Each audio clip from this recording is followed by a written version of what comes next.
चललू पिया जी के गाँव, चललू सजनवा के गाँव।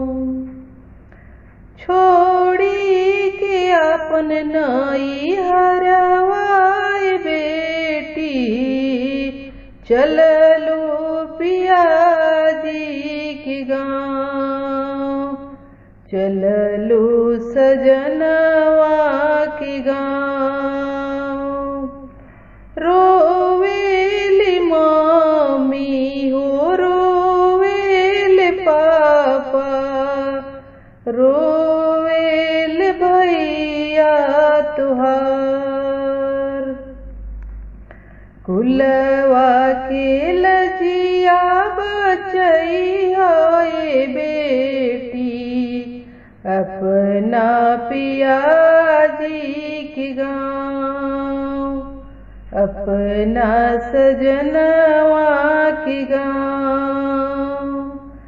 छोड़ी के अपन नाई हरवाए बेटी, चललू पिया जी के गाँव, चललू सजनवा के गाँव।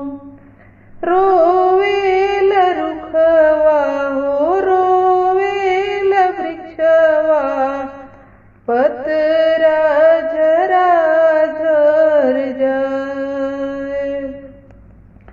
सास ससुर सेवा करी होए बेटी, अपना पिया जी के गाँव, अपना सजनवा के गाँव। छोड़ी के अपन नाई हरवाए बेटी, चललू पिया जी के गाँव, चललू सजनवा के गाँव। रोवेल अंगना हो रोवेल दुअरा, रोवेल कोठवा अटार। बेली के फूल जैसन बिहाराए बेटी, अपना पिया जी के गाँव, अपना सजना